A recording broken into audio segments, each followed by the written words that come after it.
Bismillahirrahmanirrahim.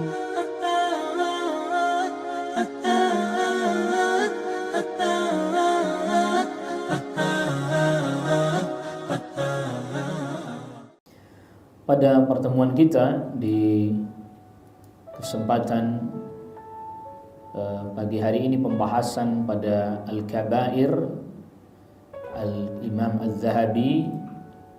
Sekarang kita masuk pada Al-Kabiratu As-Sab'un. Al-Kabiratu As-Sab'un, dosa besar yang ke-70, yaitu kufranu ni'matil muhsin. Kufur terhadap nikmat dari orang yang berbuat kebaikan pada kita. Jadi di sini bukan kufur kepada Allah ya. Jadi maksudnya adalah kita tidak mengakui kebaikan orang pada kita. Nah, maka di sini Al-Imam Az-Zahabi mendatangkan yang pertama firman Allah Subhanahu wa taala yang di surah Luqman ayat ke-14. Lengkapnya ayatnya yaitu firman Allah Subhanahu wa taala, wa wassaynal insana biwalidayhi hamalathu ummuhu wahnan ala wahnin wa fisaluhu fi 'amain anishkur li wa liwalidayka ilayyal masir. Dan kami perintahkan agar manusia dia berbuat baik kepada kedua orang tuanya, terlebih lagi ibunya, karena dia yang mengandung dalam keadaan lemah di atas kelemahan dan menyapihnya setelah 2 tahun menyusui. Jadi kalau mau menyusui sempurna ya 2 tahun, tapi kalau tidak sempurna tidak apa-apa. Anishkur li wali walidaik, bersyukurlah engkau kepadaku, kepada Allah. Yang pertama, karena memang Allah yang menciptakan. Wali walidaika, dan bersyukurlah engkau kepada kedua orang tuamu. Kenapa? Karena kita tidak akan ada tanpa melalui sebab. Jadi Allah Subhanahu wa taala menciptakan kita lewat sebab. Sebabnya adalah kedua orang tua, itu sebabnya. Jadi kita tidak seperti Nabiullah Adam alaihissalam yang tidak punya ayah, tidak punya ibu, karena memang beliau manusia pertama. Jadi langsung diciptakan oleh Allah Rabbul Alamin dengan kedua tangannya. Kita juga tidak seperti Nabiullah Isa alaihissalam yang hanya ada ibunya, tidak ada bapaknya, tidak ada ayahnya. Jadi kita semua termasuk Nabi sallallahu alaihi wasallam lahir dengan ada sebab. Nah, Allah Subhanahu wa taala memberitahukan kepada kita bahwa sebab-sebab itu juga punya hak. Sebab itu juga punya apa? Punya hak. Memang yang menciptakan adalah Allah Subhanahu wa taala, tetapi kita tercipta melalui sebab kedua orang tua. Maka oleh karena itu tetap ada hak yang harus ditunaikan. Perlu kita ketahui, dan ini adalah termasuk hukmullah, atau dengan bahasa lain sunnatullah.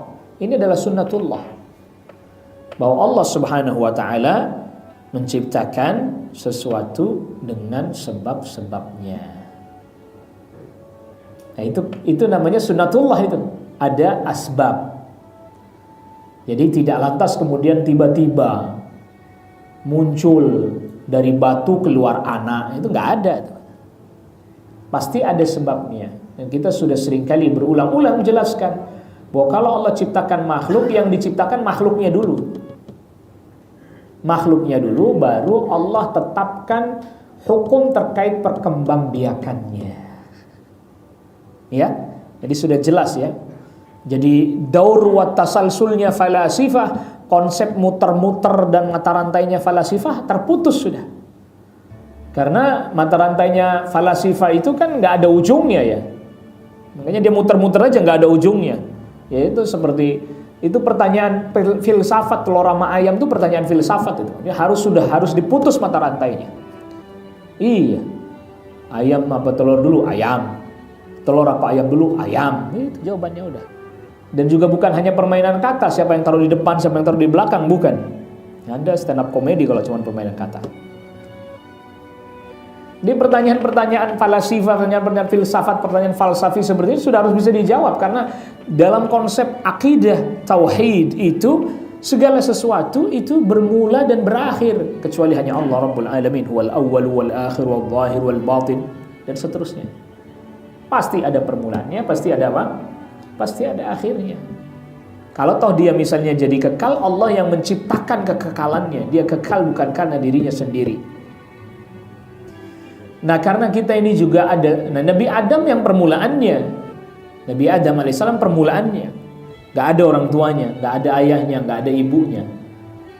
Nah, Hawa bagian dari Adam alaihissalam.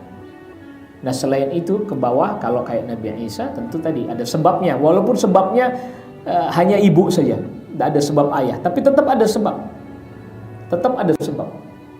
Walaupun itu sebabnya sebab yang mungkin dalam bahasa kita sebabnya tidak sempurna karena cuma satu sisi saja. Tetapi setiap, perhatikan ya kaidahnya, setiap sebab, setiap hubungan itu mesti ada hak, ada kewajiban. Setiap hubungan mesti ada sebab, mesti ada hak, ada apa? Kewajiban. Nah, hubungan kita yang paling tinggi dengan Allah Rabbul Alamin itu hubungan tertinggi. Maka Allah Subhanahu wa taala perintahkan anishkurli, bersyukur kepadaku. Itu pertama. Itu pertama, bersyukur kepada Allah Rabbul Alamin yang pertama. Wali walidaik, dan bersyukurlah kepada kedua orang tuamu. Artinya berbakti, bersyukur dengan cara berbakti kepada kedua orang tua. Tetapi Allah Rabbul Alamin tetapkan haknya terlebih dahulu. Maka di banyak tempat Allah Rabbul Alamin pasti perintahkannya tauhid dulu baru bakti sama orang tua. Misalnya Allah berfirman di suratul Isra ayat ke-23, wa qada rabbuka alla ta'budu illa iyyahu wa bil walidaini ihsana. Dan Rabbmu memerintahkan janganlah kalian beribadah kecuali hanya kepadanya saja, dan berbaktilah kepada orang tua.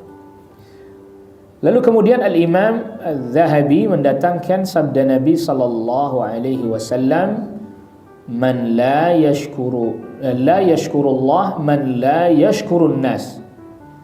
Tidaklah orang itu pandai bersyukur kepada Allah ketika dia tidak pandai berterima kasih kepada manusia.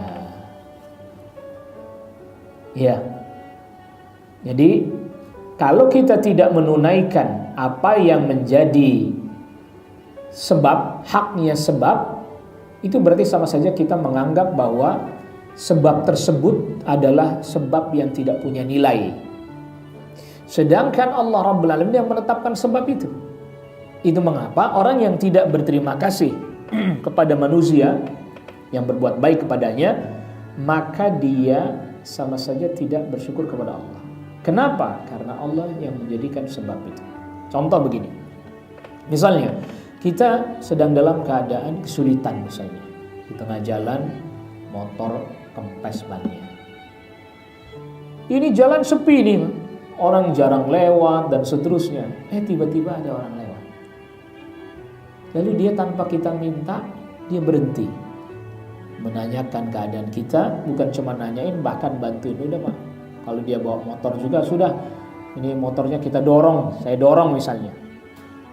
Atau misalnya dia bawa mobil, lalu motornya misalnya mobil yang memang bisa digunakan untuk mengangkut motor, diangkut. Nah, pertanyaannya kan sederhana.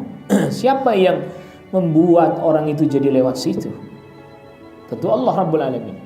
Kedua, kalau toh dia lewat situ kan belum tentu mau bantuin juga. Siapa yang menggerakkan hatinya jadi mau membantu? Allah Rabbul Alamin.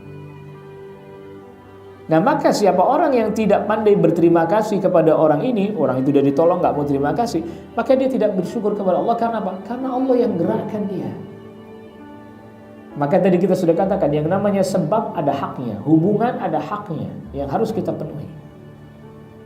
Dan ini termasuk, terhitung, kata Imam Az-Zahabi, wa qala ba'du salaf, sebagian salaf katakan, kufranun ni'mati minal kabair, mengingkari nikmat dari orang yang pernah berbuat kebaikan pada kita, mengingkari kebaikan orang lain pada diri kita, itu sama saja kita mengerjakan dosa besar.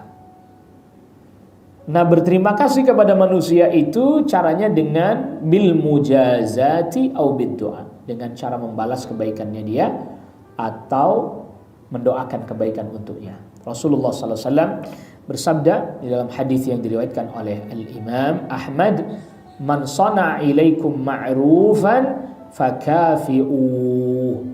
Siapa orang yang berbuat kebaikan kepada kalian, balas dia dengan balasan yang minimal setara, lebih baik, maka itu lebih utama. Fa in lam tukafi'uhu, kalau seandainya engkau tidak bisa membalas kebaikannya, maka fad'u lahu, doakanlah dia dengan doa-doa kebaikan, hatta tadhunnu annakum tukafi'u, sehingga kalian bisa membalasnya dengan doa kebaikan tersebut. Al-Imam Ibnu Qayyim rahimahullahu taala katakan ini juga termasuk bagian daripada dosa besar. Tetapi dalam hal ini ada sebagian para ulama yang mengatakan bahwa orang yang tidak berterima kasih kepada kebaikan orang itu tidak masuk ke dalam dosa besar. Jadi terjadi perselisihan ya tentang status dosa besar ke-70 ini, apakah ini masuk ke dalam bagian dari dosa besar atau tidak. Dosanya jelas ya, kalau disebut sebagai dosa ya, cuman apakah termasuk ke dalam kriteria dosa besar atau tidak, itu yang terjadi perselisihan di antara para ulama. Jadi perlu kita ketahui bahwa terkadang ada satu dosa yang itu para ulama berselisih menghukuminya. Apakah ini bagian dari dosa besar ataukah ini hanya masuk ke dalam bagian dari dosa kecil saja, tidak termasuk ke dalam dosa besar. Seringkali para ulama terjadi perbedaan pandangan terkait dengan masalah ini. Karena ya, tapi kalau ngelihat contoh seperti kepada orang tua, kalau di ayat yang tadi dibawakan oleh Al-Imam Az-Zahabi, yaitu dia harus berbakti kepada orang tua sebagai bagian dari dia bersyukur kepada orang tuanya, ya jadi wajib, dan itu dosa besar. Itu jelas dosa besar. Jadi berarti dia durhaka kepada orang tua, jelas itu masuk ke dalam dosa besar kepada orang tua.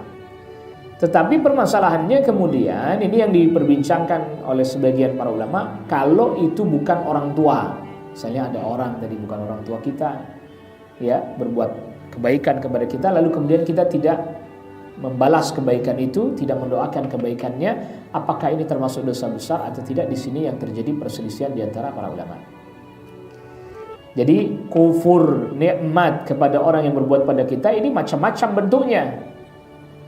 Misalnya kerabat kita ada punya kerabat, lalu kemudian kerabat kita berbuat baik pada kita, kewajiban kita balas kebaikannya dia juga nggak? Iya, dan itu disebut apa sebutannya? Sebutannya apa? Silaturahim. Silaturahim kepada kerabat.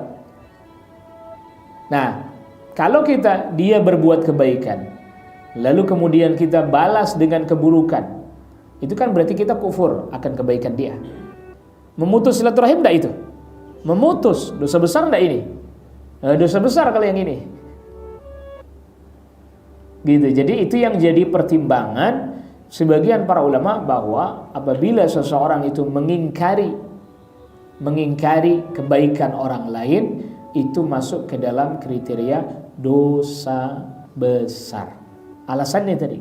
Jadi misalnya tadi kalau ke orang tua dia nggak berbakti, dosa besar. Lalu kemudian dia misalnya tidak berbuat baik kepada kerabat yang berbuat baik padanya, berarti sama saja dia memutus hubungan kekerabatan. Iya, memutus hubungan kekerabatan, dan ini jelas bagian daripada dosa besar. Nah, kita lanjutkan. Dosa besar yang selanjutnya adalah al-kabiratul hadiyatu was-sab'un. Dosa besar yang ke-71 adalah man'u fadlil ma, yaitu tidak memberikan kelebihan air. Jadi misalnya kita punya sumur, airnya bisa dimanfaatkan, orang minta kita nggak kasih. Iya, ini tidak diperkenankan, nggak diperbolehkan yang semisal seperti ini. Dan air adalah termasuk bagian yang sangat dibutuhkan oleh manusia, oleh hewan, bahkan pun oleh tumbuh-tumbuhan. Di sesuatu yang sangat dibutuhkan. Sebenarnya prinsipnya adalah begini.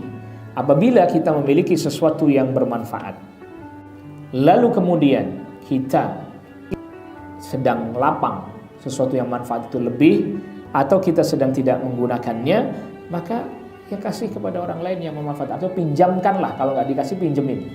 Masuk dalam keumuman firman Allah Subhanahu wa taala, wa yamna'unal ma'un. Wa yamna'unal ma'un. Jadi hal yang bermanfaat dia punya tapi nggak dikasihin ketika orang lain butuh, atau nggak dipinjemin ketika orang lain butuh. Nah, ini terkait dengan ini tadi, terkait dengan kelebihan air. Jadi kita punya sumur, atau misalnya orang butuh, Pak, minta airnya ya, nggak boleh, dan seterusnya. Maka Al-Imam Az-Zahabi mendatangkan firman Allah Subhanahu wa taala yang di akhir dari suratul Mulk. Akhir dari suratul Mulk. Qul ara'aytum in asbaha ma'ukum ghauran faman ya'tikum bima'in ma'in. Nah, ini ayat memang disebutkan ini oleh Al-Imam Az-Zahabi karena ini terkait dengan air ya. Di antara nikmat yang besar yang Allah Rabbul Alamin berikan kepada kita yaitu air. Kalau Allah Rabbul Alamin jadikan misalnya nih air ini nggak ada, kering semuanya, siapa yang bisa datengin air? Siapa? Jadi kalau Allah Rabbul Alamin jadikan tanah kita tandus, kering, gak ada keluar air dan seterusnya, kita kehausan, siapa yang bisa mendatangkan air bisa memancar seperti mata air? Jawabannya gak ada. Kecuali hanya siapa? Kecuali hanya Allah Rabbul Alamin. Lalu kemudian ketika kita diberi oleh Allah Rabbul Alamin, ya, kita diberi oleh Allah Rabbul Alamin kenikmatan yang banyak berupa air, orang mau minta aja kita nggak kasih. Iya, orang minta aja kita nggak kasih. Padahal ini, makanya oleh karena itu di antara amal yang utama, di antara amal yang sangat utama adalah memberikan air. Bukan hanya sekedar memberikan air, misalnya bahkan dia bikinin sumur. Oleh karena itu beberapa para muhsinin kayak di Saudi, mereka tuh kalau nyumbangnya untuk kaum muslimin yang ada di Afrika bikin sumur. Nyumbangnya itu bikin apa? Sumur, dibor sumur biar keluar air mancar buat mereka. Dan itu terus dimanfaatkan oleh mereka. Makanya Rasul sallallahu alaihi wasallam sabdakan, la tamna'u fadlal ma' janganlah kalian menghalangi kelebihan air, litamna'u bihi fadlal kala, agar supaya kalian menghalangi kelebihan yang berupa rumput. Nah, jadi kita punya sumur, orang butuh untuk nyiramin tanaman, kasih. Butuh untuk kasih minum hewannya, kasih.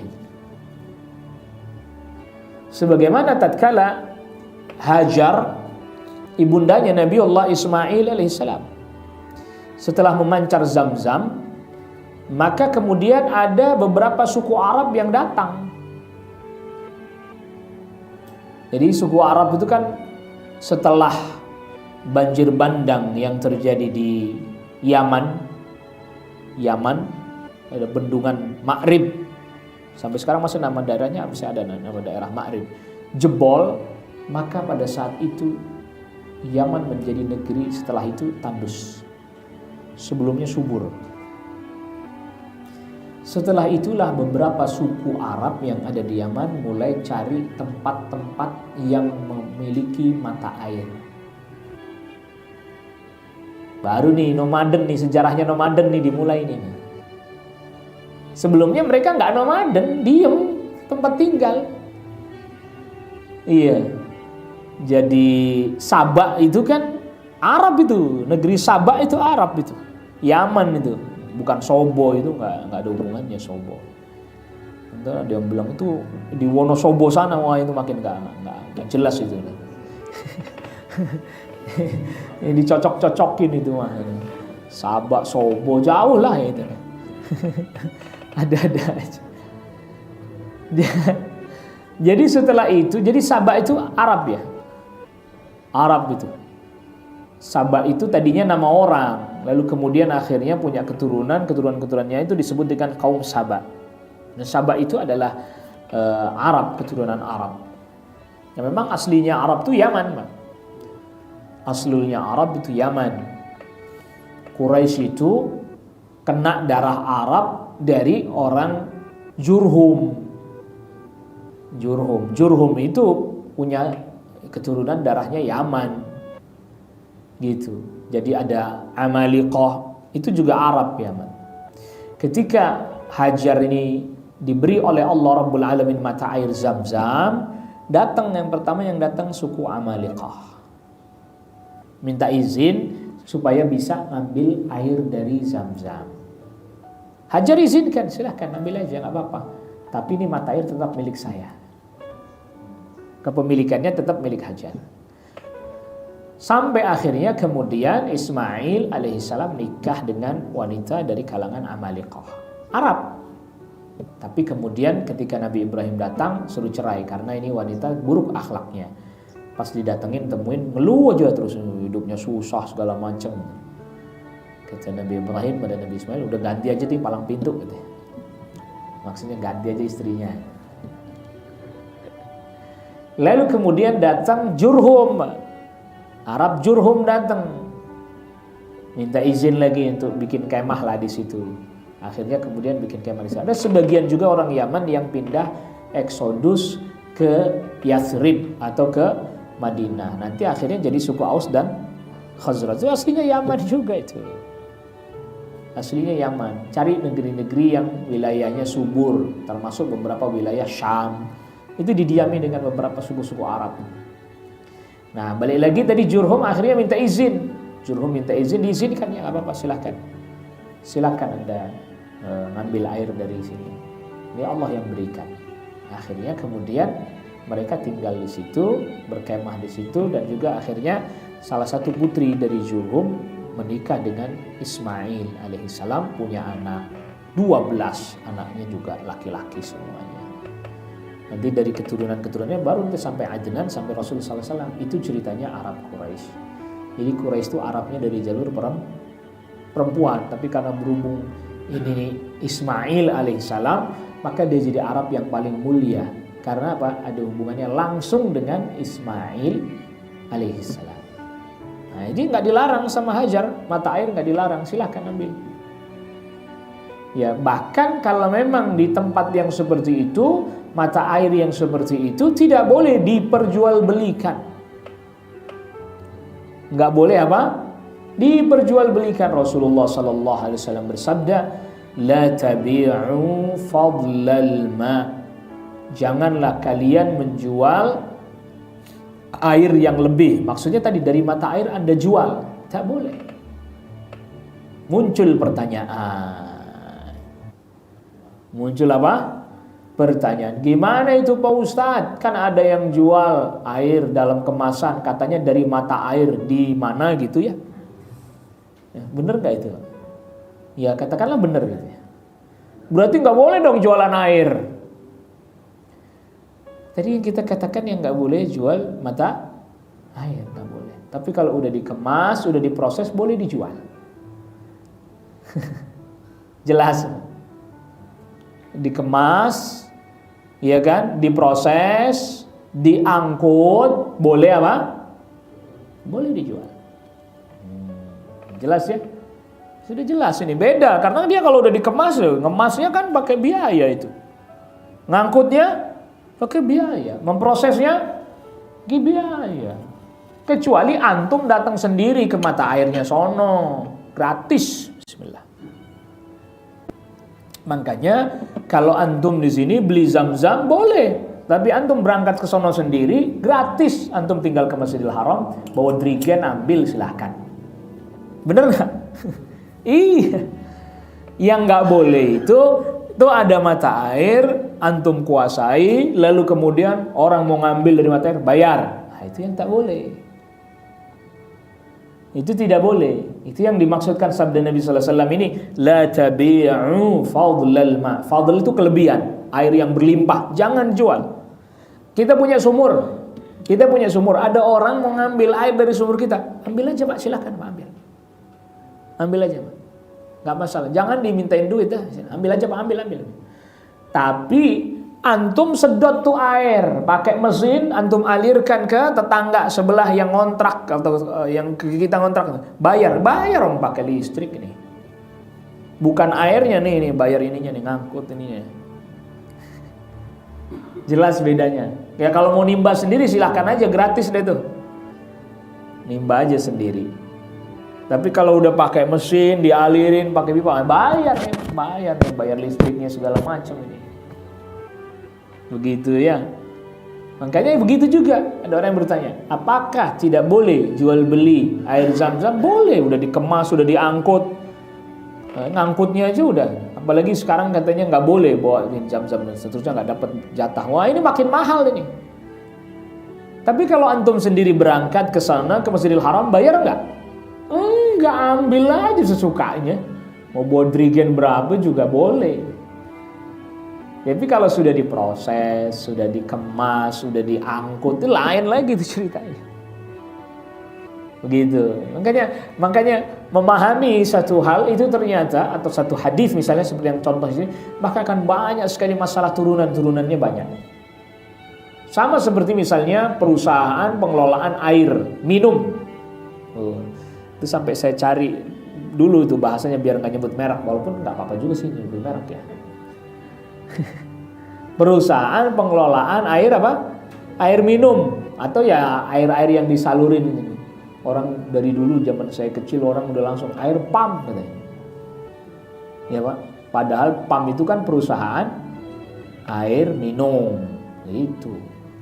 Tapi ya nggak apa-apa lah itu. Lah dia kan diproses. Dari air yang kotor, limbah dan seterusnya diproses. Habis sudah diproses ya, pokoknya dengan teknologi yang dia punya lah, peralatan yang dia punya. Lalu kemudian dialirkan. Habis itu dialirkan, Anda juga kan menyetujui persyaratannya dan seterusnya. Ada sewa dan seterusnya. Termasuk jasanya, itu jasa. Lalu kemudian Anda telat bayar kenapa? Kenapa? Telat bayar kena apa? Denda. Riba nggak itu? Panjang nih urusan air nih. Telat bayar kena denda. Riba nggak itu? Kok riba? Dari mana ribanya nih? Iya, dia bukan pinjaman satu. Anda ini pakai jasanya dia sekaligus beli airnya. 2. Itu akadnya 2 sekaligus. Iya kan? Anda bayar itu bukan cuma untuk beli airnya, tapi juga untuk apa? Jasanya dia mengalirkan pipanya segala macam, itunya segala macam, meterannya segala macam. Itu kan bukan punya kita semua, betul nggak? Iya, jasa. Maka dia 2 sekaligus. Ada yang kita beli, ada juga di dalamnya juga terkandung jasa. Akad jasa boleh dikenakan denda apabila ada keterlambatan. Sewa misalnya, dia terlambat bayar sewa, didenda misalnya, boleh. Akad sewa itu. Seperti juga misalnya kita akad istisna. Istisna itu bahasa susahnya manufacturing kontrak. Bahasa susahnya itu. Bahasa susah. Mau cari pakai bahasa susah, bahasa gampang, tinggal pilih aja. Manufaktur itu begini, misalnya contohnya saya butuh mobil. Saya datengin pabrik. Saya butuh mobil 1000 unit. Ya kita kudu bikin dulu Pak. Nggak bisa tiba-tiba 1000 unit kami penuhi. Kami belum ada stoknya. Jadi kami harus produksi dulu. Beli manufaktur dulu. Oke, saya beli 1000 unit. Belum ada barangnya. Harus dimanufaktur dulu. Harus diproses dulu. 1000 unit. Berapa? waktu yang Anda sanggupi untuk memproses itu 1000 unit mobil itu 3 bulan lah misalnya. 3 bulan Pak kami sanggup. Selesai 3 bulan ya baik. Kalau Anda terlambat 3 bulan saya denda. Karena saya butuh langsung saya pakai ini mobil-mobil nih. Unit-unit ini. Misalnya untuk angkot dan seterusnya. Ternyata betul terlambat 3 bulan dikenakan denda, boleh. Bukan karena soal masalah pembeliannya yang kita berikan denda, tapi karena dia terlambat. Sebab kalau ada keterlambatan seperti itu, maka nanti terlambat lagi saya melakukan aktivitas saya, dan itu kerugian. Misalnya itu 1000 unit itu mau dipakai buat disewakan atau jadi angkot yang sebenarnya bisa beroperasi dan bisa menghasilkan ini. Dia terlambat. Nah, ini kan dia tersendat. Nah, itu boleh yang seperti itu. Ya, jadi bukan riba tuh. Bukan riba. Masih aja ditanyain, Ustaz, bisa bayar 40 denda. Sama kayak listrik juga, Pak. Ya kita pakai jasanya dia kan, termasuk juga meterannya. Itu meteran punya dia, punya kita, Pak. Punya dia kan, berarti kita pakai itu jasa, kita sewa. Kita sewa. Manfaatnya juga dan seterusnya. Terlambat denda. Ya orang ngontrak terlambat apa? Denda. Akadnya akad sewa jasa. Jadi bab air aja bisa kemana-mana ini bab air ini. Iya, makanya jangan Anda kira air ini begitu pentingnya. Makanya termasuk misalnya pengairan sawah. Pengairan apabila itu dilakukan oleh hujan tanpa menggunakan jasa, Anda nggak perlu, orang zaman dulu pokoknya ngambil air lah itu. Nggak perlu pakai pompa segala macam, nggak perlu. Cukup bikin tapak siring aja, set. Hujan turun udah ke sini, turun ke bawah, turun ke bawahnya, turun ke bawahnya, turun ke bawahnya. Itu zakat. Al-usyur 1/10. Fi masaqatis sama al-usyur. Itu. Kalau disiramin pakai air hujan 1/10. Kalau disiramin pakai jasa tadi, pompa, apalagi ada yang nimba separohnya. Tuh, ada konsekuensinya tuh. Jadi artinya di sini terdapat dalil, terdapat hujah bahwa walaupun sama-sama air, yang satu prosesnya natural, benar-benar natural, Pak. Kita nggak perlu susah payah, kita nggak perlu capek-capek. Tiba-tiba ada mata air, Anda nggak boleh ngelarang orang ambil di situ dengan bayar, nggak boleh. Tapi kalau Anda butuh effort, ya pasangin pipa segala macam, Anda minta bayar boleh. Minta bayar upah boleh, pasangin pipa, kasih pompa biar kencang misalnya dan seterusnya, dibikinin jalur-jalurnya. Kalau kayak model, makanya kalau sebagian kita tuh persawahan kayak tapak siring itu kan cuma tinggal ini nanti dikasih jalan ke bawah doang, udah set turun, udah selesai. Tapi kalau misalnya itu harus pakai pipa, pakai pompa segala macam, apalagi nimba. Ada di sebagian daerah itu sawah-sawahnya itu sumur, ada sumurnya Pak, di sawah itu sumurnya digali, terus apa? Ditimbain, timbanya pakai bambu panjang, srot. Bahasa kerennya ngangsulah itu. Ya, ada yang karena daerahnya mungkin susah air, dia pakai sepeda Pak, pakai drigen. Nah, ya itu boleh bayar. Karena ada upayanya, ada efek. Lalu kemudian selanjutnya Al-Imam Az-Zahabi mendatangkan hadis dari Amr bin Shu'aib, dari ayahnya, dari kakeknya. Ini para ulama ahli hadis mengatakan kalau mendapati hadis sanadnya seperti ini, itu sudah bisa diduga kuat hadisnya hasan. Ya, asal sanad hadis punya an Amr bin Shu'aib, an abihi, an jaddihi, hasan itu hadisnya udah. Pada ulama ahli hadis langsung bilang, ini hadisnya udah hasan pokoknya nih. Sanadnya sanad yang sangat dikenal. Kalau udah sanadnya modelnya dari Amr, dari bin Shu'aib, dari ayahnya berarti Shu'aib, dari kakeknya, ternyata kakeknya itu adalah kakeknya Amr, berarti bapaknya Shu'aib, itu adalah Abdullah ibn Amr ibn al-As. Kakeknya Amr itu Abdullah bin Amr bin As. Nah, Abdullah bin Amr bin As ini sahabat yang mencatat hadis. Jadi walaupun dia nggak pernah nyeritain hadis ke anaknya, lalu dia wafat, anaknya membaca catatan hadisnya, anaknya udah boleh ngeriwayatin ke cucunya. Jadi Syuaib mendapati catatan hadis punya ayahnya. Ayahnya nggak pernah, nih saya riwayatkan hadis kepada anda, hadatsani, nggak pernah gitu, nggak pernah. Tahu-tahu pas wafat anaknya menemukan, loh ini ada buku apa nih, pas dibuka buku hadis. Nah ini boleh, ini namanya meriwayatkan hadis langsung dari perawi tapi melalui tulisannya, melalui kitabnya, bil wijadah namanya. Lalu kemudian ini Syuaib ngeriwayatin ke anaknya lagi. Itu juga enggak, ini saya riwayatkan dari kakekmu enggak? Ini kitab kakekmu, baca aja sendiri.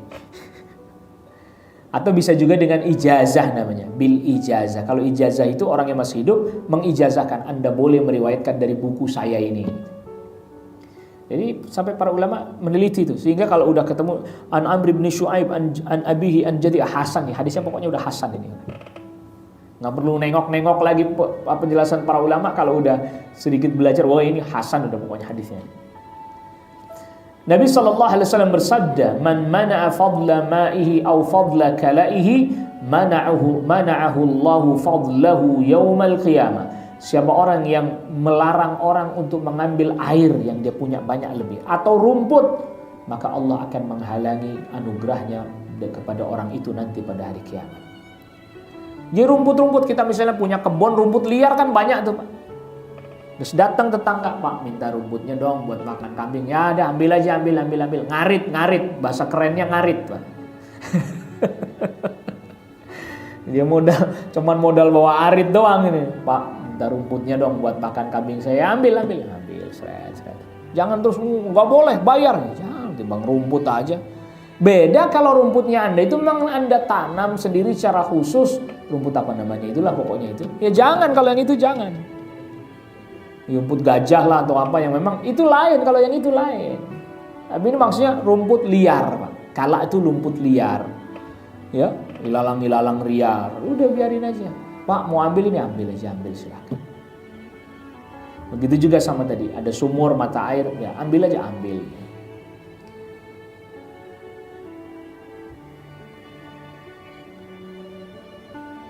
Nah lalu kemudian selanjutnya Imam Az-Zahabi kemudian mendatangkan hadis wa qala sallallahu alaihi wasallam, hadis selanjutnya Nabi sallallahu alaihi wasallam bersabda, "Thalathatun la yukallimuhumullah wa la yanzuru ilaihim." Ada 3 golongan yang Allah tidak mau bicara dengan mereka dan Allah tidak mau melihat kepada mereka. Maksudnya dengan penglihatan rahmah. Yaumul qiyamah, pada hari kiamat, wala yuzakkihim, dan Allah tidak akan memuji-muji mereka. Walahum adzabun alim, dan mereka mendapatkan siksa yang pedih. Di antaranya yang pertama, rajulun ala fadli ma'in bil falati yamna'uhu binas sabil. Orang yang punya kelebihan air di padang pasir, lalu kemudian ada musafir lewat minta minum, nggak dikasih. Dia menemukan mata air, ada musafir lewat, nggak dikasih. Kecuali gini, dia punya air cuman segini-segininya misalnya ya. Kalau misalnya saya kasih minum dia, saya nggak bisa dapat minum nih. Perjalanan masih jauh nih padang pasir. Tapi kalau masih bisa dibagi berdua, masih bisa bertahan bagi berdua. Ternyata nggak bisa misalnya. Ya dia boleh nggak ngasih. Tapi kalau dia mendapatkan sumur mata air, ada orang datang lewat mau minum juga, ya kasih aja. Gitu. Jadi yang dimaksudnya bukan ya, atau dia tadi punya air tapi banyak Pak, persediaannya dia cukup lebih, lalu kemudian ada orang datang, Pak saya minta air, ya silahkan minum, ya, itu boleh. Tapi kalau yang terbatas, dan bahkan begini sampai para fuqaha membahasnya, kalau misalnya dia punya air buat dia cukup, tapi kalau dibuat minum dia sama hewannya nggak cukup, maka dia nggak boleh ngasih ke orang lain.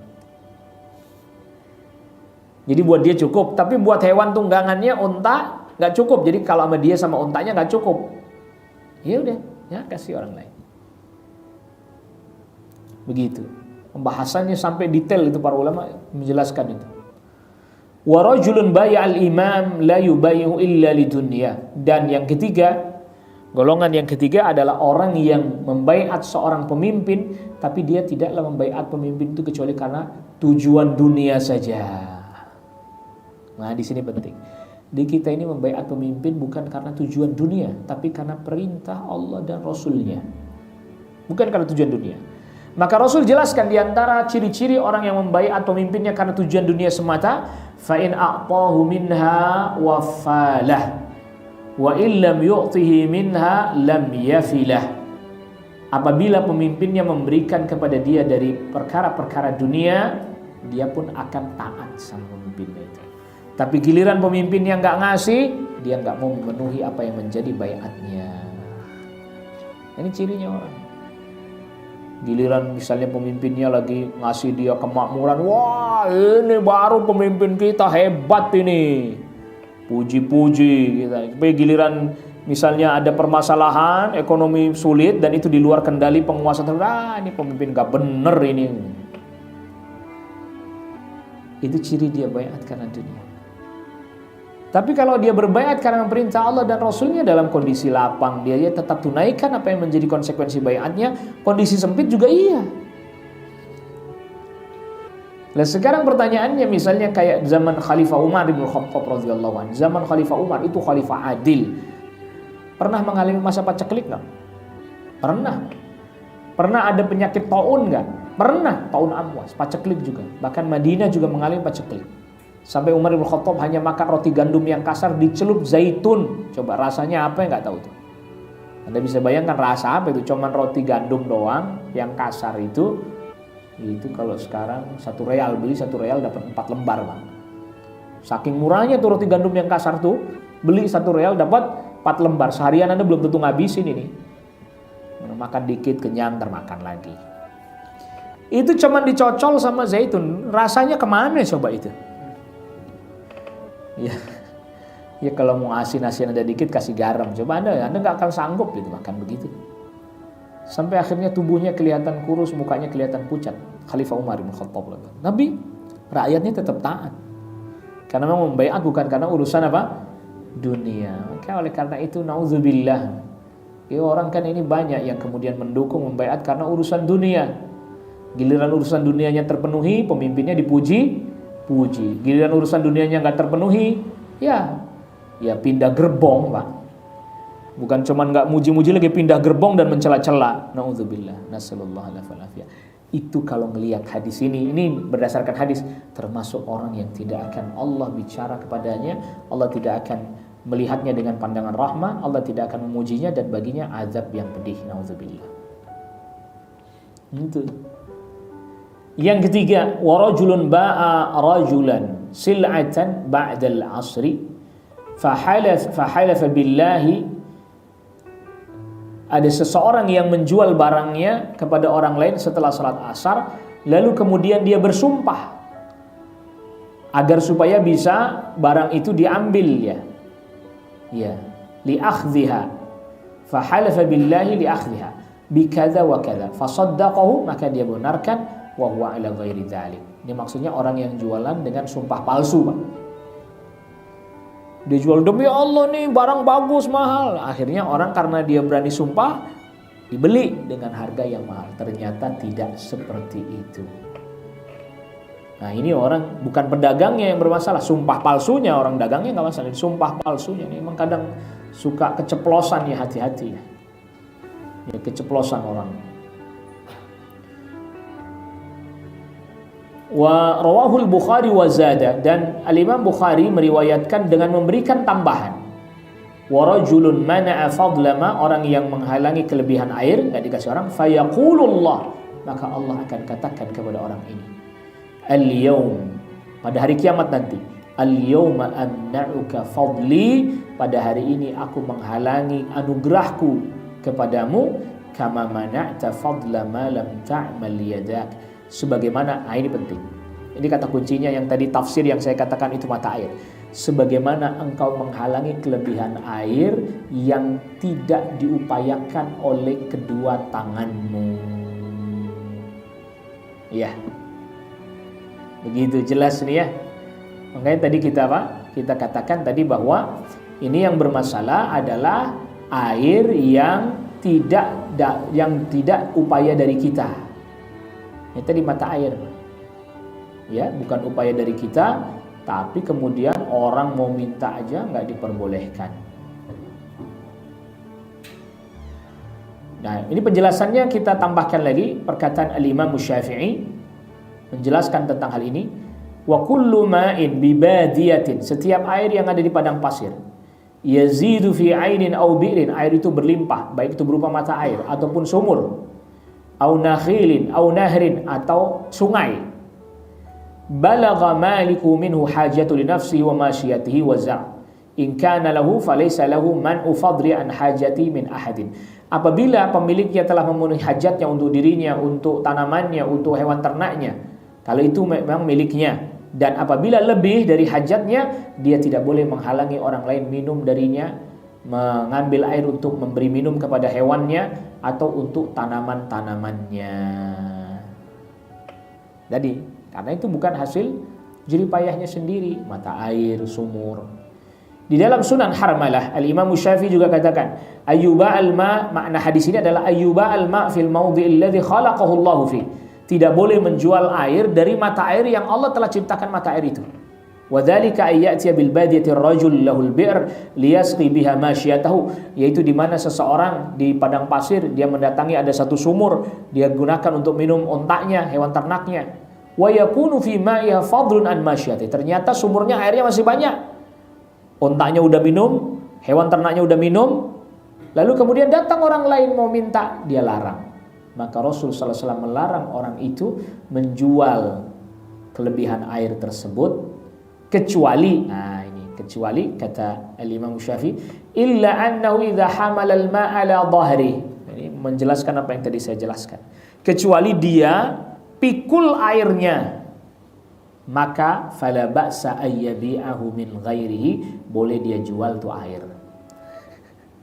Gitu. Tapi kalau jual, nih ada mata air, ambil di situ bayar nggak boleh. Tapi Anda isiin di dirigen-dirigen, Anda angkut, Anda pikul, Anda bawa, lalu dijual boleh. Kata Imam Syafi'i, li'annahu malikun lima hamal, karena dia pemilik air yang dia bawa. Tapi yang di mata air siapa aja silahkan ngambil. Ini tadi, jadi penjelasan saya tadi itu bukan murni dari saya sendiri, saya kutipin sekalian. Jadi jangan sampai Ustaz pendapatnya sendiri. Enggak, nih Imam Syafi'i jelasin. Kalau dia pikul, dia pasangin pipa, dia sedot pakai mesin, dia boleh jual. Tapi yang di mata air ada orang datang, ambil aja silahkan. Itu prinsipnya Zam-Zam begitu. Prinsipnya Zam-Zam begitu. Anda datang ke tempatnya, ke Masjidil Haram, ambil aja sepuasnya. Tapi kalau udah dibotolin segala macam, apalagi diangkut pakai pesawat nyampe Indonesia, lain ceritanya, harganya itu gopek lah. 500.000, mahal amat. Naik pesawatnya aja mahal katanya. Yang penting jangan curang, jangan dicampur air sumur belakang rumah gitu ya. Jadi Zam-Zam oplosan, bahaya ini. Ya, jadi ini penjelasan dari Imam Syafi'i terkait dengan hadis yang tadi kita sebutkan dan dibawakan oleh Imam Az-Zahabi, yang hadisnya sahih diriwayatkan Imam Bukhari. Jadi sudah jelas ya apa yang kita sudah informasikan. Jadi kalau misalnya perusahaan air minum dia minta kita bayar dan seterusnya, boleh. Tadi itu orang ambil dari mata air di mana, katanya dari Sukabumi misalnya, saya nggak boleh nyebut merek karena lain ceritanya, ntar kalau nyebut merek sangkain promosi. Misalnya lalu dikemas seperti ini, sudah dikemas dijual, boleh. Boleh kalau udah begini. Gitu. Yang nggak boleh di mata airnya kita datang ujuk-ujuk mau ngambil, nggak boleh lah, itu suruh bayar lah, itu ya nggak. Kecuali itu sudah bukan lagi mata air, Anda sudah bikinin kolamnya, pokoknya udah diupayakan. Nah itu lain ceritanya. Tapi kalau masih mata air, cuman kasih bambu gitu doang, ambil aja, ngucur terus kan ada itu ya di sebagian daerah. Masya Allah, nikmat dari Allah Rabbul Alamin, nikmat air itu. Dan memang kalau dari mata airnya langsung luar biasa, nikmat luar biasa. Ya, wallahu taala a'la wa a'lam. Ini yang bisa kita sampaikan pada pertemuan kita di kesempatan pagi hari ini. Ada pertanyaan dari Zoom? Belum ada nih Ustaz. Ah ya, di sini dulu berarti. Belum ada dari Zoom, di sini dulu berarti. Silahkan, fadhal. Assalamualaikum warahmatullahi wabarakatuh. Waalaikumsalam warahmatullahi wabarakatuh. Terima kasih Ustaz, semoga Allah menjaga Anda dan memberkahi Amin. keluarga Anda Ustaz. Tadi itu kalau mata air kan tidak boleh jual belikan Ustaz ya, maksudnya di mata airnya. Nah, Ya, bagaimana dengan proses kita untuk mendapatkan mata air itu Ustaz? Maksudnya misalnya kayak kita harus ngebor dulu Ya. supaya airnya bisa keluar. ya. Nah, itu kan juga ada biaya effort gitu. Dan Betul, apakah ya. ini hanya terkait dengan air atau semua sumber daya alam lainnya gitu Ustaz? Misalnya kayak minyak mungkin yang harus Naam. dibor dulu gitu. Ya. Terima kasih.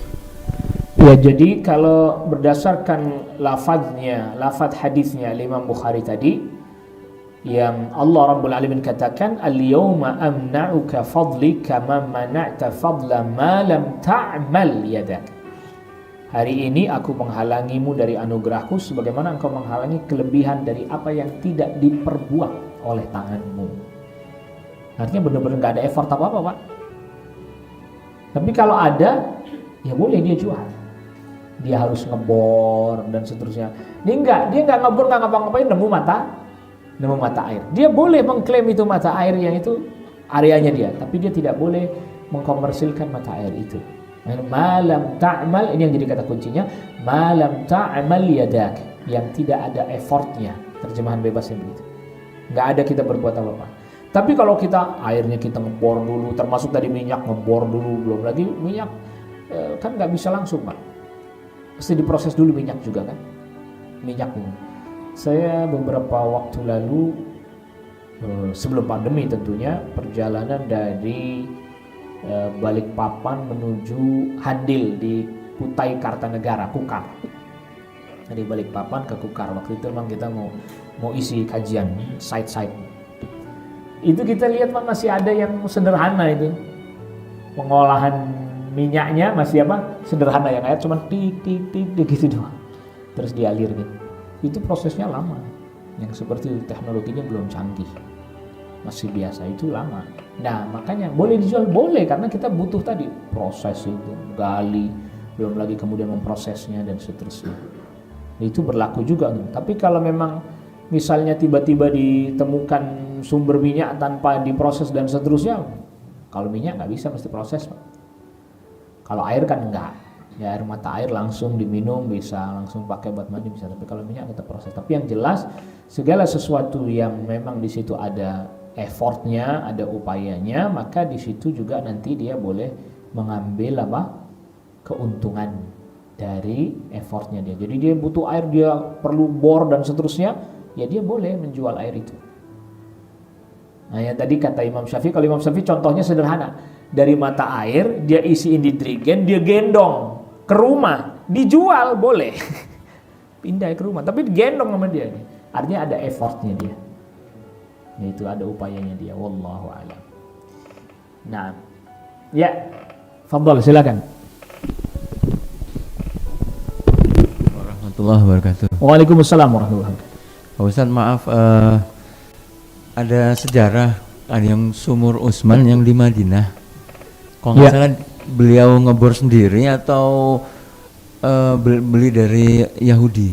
Ya. Nah, itu masuk ke dalam jual beli enggak Ustaz? Ya, baik. Jazakallah. Jadi Utsman bin Affan beli itu dari orang Yahudi ya. Orang Yahudinya, ada kemungkinan orang Yahudinya itu yang dia gali, dia yang menggali. Akhirnya kemudian sahabat Utsman membelinya. Yang lalu kemudian diwakafkan sumur itu. Gitu ya. Kalau misalnya orang Yahudi itu nggak gali, sumur itu udah ada misalnya, yang dosa dia. Sahabat Utsman kan nggak tahu, pokoknya dia beli aja. Tapi kalau sumur-sumur yang modelnya sudah orang gali, terus dia pasang ini, itu memang sudah ada effort. Maka itu boleh diperjualbelikan.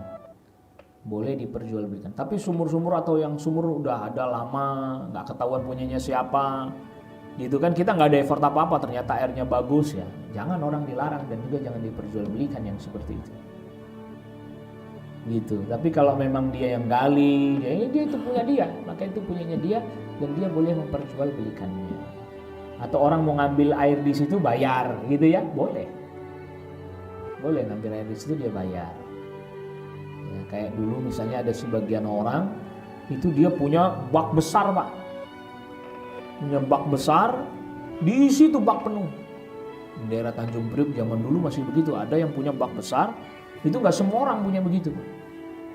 Jadi dulu masih istilahnya Air pump itu masih susah, hanya orang tertentu. Ternyata pegawai pumpnya yang punya itu, Pak. Sumur besar, gede gitu. Para pedagang air drigenan pakai gerobak tuh pada ngambil dari situ. Bayar itu, bayar ke dia. Itu pump masih sedikit yang punya air bersih yang kayak gitu masih sedikit. Dulu masih saya ngalamin itu, masih ngeliat saya. Didorong terus dipikul. Nah, kita beli dari dia tuh. Satu pikul 2 drigen berapa? Nah, itu boleh yang itu karena dia juga bikin tuh, waknya dia bikin, dia bayar ke sono. Nah, tukang ininya juga kita bayar lagi pasti lebih mahal lagi karena ngedorongnya, belum lagi ngangkutnya itu pakai pikulan. Makanya biasanya dulu tuh tukang air begitu loh nggak perlu fitness tuh Pak, udah jadi badannya. Jadi sudah ada effortnya. Jadi kalau tentang kisah tadi, dia beli dari Utsman bin Affan radhiyallahu anhu, seingat saya beli dari Yahudi lalu kemudian diwakafkan. Wallahu a'lam. Itu termasuk wakaf yang mengalir terus tuh ya pahalanya. Wallahu a'lam. Ya. Ya Ustaz, ada pertanyaan dari jamaah. Silakan. Ustaz, kita bacakan dulu Ustaz. Ustaz, masalah air nih Ustaz, tapi agak berbeda sedikit. Ada pendapat yang saya terima bahwa untuk berwudu kita diharuskan menggunakan air tanah langsung Ustaz. Sehingga untuk menggunakan air olahan seperti PAM gitu ya misalnya tidak dianjurkan Ustaz untuk berwudu maksudnya. Mohon pendapatnya Ustaz. Jazakallah khair. Masya Allah. Kalau ngikutin pendapat ini orang Priok nggak ada yang bisa wudu Pak. Air tanahnya udah rusak semua. Iya, zaman kecil saya dulu tuh sumur masih bisa Pak. Pakai wudu masih bisa. Itu pun sudah mulai payau. Payau ya. Rasanya sudah mulai payau, udah yes, itu sih bahasa saya payau, sebenarnya udah cenderung asin itu mah. Itu sudah dihalusin jadi payau, udah cenderung asin. Dulu zaman kecil saya itu, jadi kalau cuman untuk keperluan yang seperti wudhu dan seterusnya pakai air sumur. Mandi kadang dicampur Pak, jadi pakai air sumur dulu, ntar akhir-akhir baru yang air beli itu tadi. Karena mahal, makanya kita mandinya pakai air sumur dulu. Nih udah belakangan baru tinggal berapa gayung doang. Nah, yang penting ada air bagusnya belakangan dah gitu. Bilas katanya, bilas ya kan. Itu masih ngalamin tuh zaman begitu. Begitu. Jadi kalau hari ini kita mau pakai fatwa harus air tanah, orang Priok nggak bisa deh Pak. Airnya asin. Kalau nggak udah hitam, udah butak, udah kotor bau, nggak bisa dipakai. Maka air olahan seperti itu boleh. Karena penting perhatikan. Jadi ini yang lebih kuat dari fatwa para ulama. Selama yang dimasukkan ke dalam air itu zat-zat yang bukan najis. Ditambah lagi biasanya yang dimasukkan itu zat-zat yang bisa pertama jadiin bening itu air, menghilangkan baunya, menghilangkan warnanya, menghilangkan juga rasanya. Zat-zat yang dimasukin. Bahasa sederhananya kaporit. Lalu bagaimana Ustaz? Apabila airnya itu jadi bau kaporit, tidak masalah karena kaporit itu bukan sesuatu yang najis. Kaidahnya apabila ada sesuatu yang tidak najis masuk mencampuri air, walaupun dia merubah baunya, tidak masalah. Air itu tidak tetap air yang disebut dengan air yang suci dan mensucikan. Sering juga terjadi itu. Airnya bau kaporit, terus warnanya agak butak-butak gitu kan. Selama memang tadi unsur-unsur yang memang membuat air itu tidak suci sudah dihilangkan, maka itu tidak masalah. Iya, itu tidak masalah. Wallahu a'lam.